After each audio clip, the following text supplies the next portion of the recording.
Mutual funds क्या होते हैं, एग्जैक्टली म्यूचुअल फंड्स काम कैसे करते हैं और कौन से अलग अलग तरह के म्यूचुअल फंड्स होते हैं, यही हम सीखेंगे आज के वीडियो में। हाय, मैं हूँ श्रुति चतुर्वेदी। आप लक्ष्मी मंत्र देख रहे हैं, हमारा फाइनेंशियल लिटरेसी शो जिसे हम बना रहे हैं खास करके महिलाओं के लिए। ये शो एजुकेशनल पर्पसेस के लिए है, कोई फाइनेंशियल एडवाइजरी नहीं है। हम आगे बढ़ें उससे पहले मेक श्योर कि आपने हमारी यूट्यूब चैनल को सब्सक्राइब किया हुआ है और बेल आइकन पर क्लिक किया हुआ है ताकि हमारा कोई भी वीडियो आप कभी भी मिस ना करें।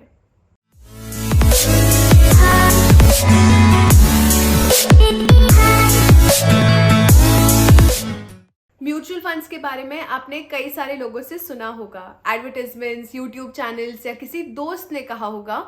और इनिशियली ये थोड़ा सा कंफ्यूजिंग लग सकता है, पर क्योंकि लक्ष्मी मंत्रा में हम अभी तक पैसों से जुड़ी थोड़ी बहुत बेसिक चीजें समझ चुके हैं, तो अगले कुछ मिनटों में ही आप म्यूचुअल फंड्स क्या होते हैं, कैसे काम करते हैं, ये सब कुछ समझ जाएंगे। चलो सबसे पहले समझते हैं कि म्यूचुअल फंड होता क्या है। फाइनेंशियल मार्केट में इन्वेस्ट करने के दो तरीके होते हैं। सबसे पहला कि आप खुद अपने पैसों को अलग अलग जगह पर इन्वेस्ट करते हैं, जैसे कि कॉर्पोरेट बॉन्ड्स हो गया या शेयर मार्केट हो गया या गोल्ड बॉन्ड हो गया। और दूसरा तरीका होता है कि आप ऐसे किसी स्कीम में पैसा इन्वेस्ट करते हैं जहां कई सारे फाइनेंशियल एक्सपर्ट्स उन सारे पैसों को इकट्ठा करके अलग अलग जगह पर इन्वेस्ट करते हैं और उससे जो भी मुनाफा होता है वो आपको मिलता रहता है। ऐसी ही स्कीम को कहा जाता है mutual fund. Mutual fund regulated होते हैं, लीगल होते हैं। ये एक ऐसा फंड होता है जिसमें अलग अलग लोग अपने थोड़े थोड़े पैसे मिलाकर लगाते हैं और इस फंड के जो मैनेजर्स होते हैं वो इस फंड को कंट्रोल करते हैं। वो डिसाइड करते हैं कि आपका कौन सा पैसा कहाँ पर लगेगा, कितने समय के लिए लगेगा, और इस पर से जो भी मुनाफा आता है वो आपको मिलता रहता है। And that is it, that is what a mutual fund is.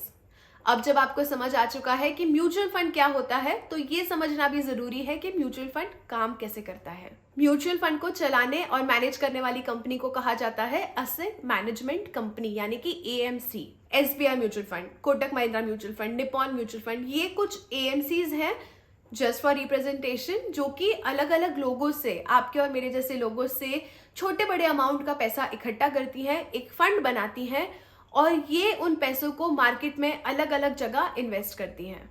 अब जब भी आप किसी भी म्यूचुअल फंड में पैसा लगाते हैं तो आपको in return mutual fund units दिए जाते हैं। इसे आप टोकन समझ लीजिए या आपके इन्वेस्टमेंट का प्रूफ समझ लीजिए, जो कि डायरेक्टली आपके म्यूचुअल फंड अकाउंट में ऐड हो जाते हैं। अब ये म्यूचुअल फंड प्रॉफिट में जाए या लॉसेस में जाए, जितने भी इन्वेस्टर्स हैं, जो भी आपकी एएमसी है, ये प्रॉफिट और लॉस सबके बीच में बढ़ जाता है डिपेंडिंग ऑन किसने कितना पैसा लगाया है। अब म्यूचुअल फंड भी अलग अलग तरह के होते हैं। सबसे पहला होता है इक्विटी म्यूचुअल फंड। ये वो म्यूचुअल फंड्स होते हैं जो आपके पैसों को सीधा स्टॉक मार्केट में लगाते हैं। इक्विटी म्यूचुअल फंड्स में भी तीन तरह के म्यूचुअल फंड्स होते हैं, स्मॉल कैप, मिड कैप और लार्ज कैप। दूसरा होता है डेट म्यूचुअल फंड। ये कंपैरेटिवली लो रिस्क इन्वेस्टमेंट होता है, इसलिए इसमें कंपैरेटिवली रिटर्न्स भी आपको थोड़े कम मिलते हैं। ये म्यूचुअल फंड्स आपके पैसों को सेफ जगहों पर इन्वेस्ट करते हैं, जैसे कि कॉर्पोरेट बॉन्ड्स हो गए, गवर्नमेंट बॉन्ड्स हो गए, ट्रेजरी बिल्स हो गए, एटसेट्रा एटसेट्रा, जो कि आपको रेगुलर बेसिस पर रेगुलर इनकम देते रहते हैं। तीसरा होता है हाइब्रिड म्यूचुअल फंड, जो कि डेट और इक्विटी का मिक्स होता है। यहाँ आपके पैसों को अलग अलग जगह में इन्वेस्ट किया जाता है, सेफ या अनसेफ, डिपेंडिंग ऑन जहां आपके मैनेजर को लगता है, आपके फंड मैनेजर को लगता है जहां से आपको मैक्सिमम रिटर्न मिलेगा विद मिनिमम रिस्क। चौथा म्यूचुअल फंड का टाइप होता है टैक्स सेविंग म्यूचुअल फंड, जिसे ELSS भी कहा जाता है। यहाँ पे आपको अपने पैसों को मिनिमम 3 साल के लॉक इन पीरियड के लिए इन्वेस्ट करके रखना पड़ता है। अब इसका फायदा क्या है? अगर आपने अपने म्यूचुअल फंड इन्वेस्टमेंट से 1 लाख रुपए तक का प्रॉफिट कमाया है तो आपको उस पर कोई भी टैक्स नहीं देना पड़ता।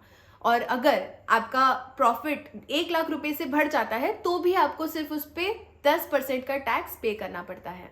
अब आप सोचेंगे कि क्या आपको म्यूचुअल फंड के लिए भी टैक्स भरना पड़ता है? जी हाँ, जब भी आप अपने इक्विटी स्कीम म्यूचुअल फंड को बेचते हैं तो जो भी आपका प्रॉफिट हुआ है तो उस प्रॉफिट पर आपको टैक्स भरना पड़ता है। सेक्शन 111A के हिसाब से अगर आपने अपने म्यूचुअल फंड्स को 1 साल से पहले बेच दिया तो उस पर जो भी आपका प्रॉफिट हुआ है उस पर आपको 15% का कैपिटल गेन्स टैक्स भरना पड़ सकता है।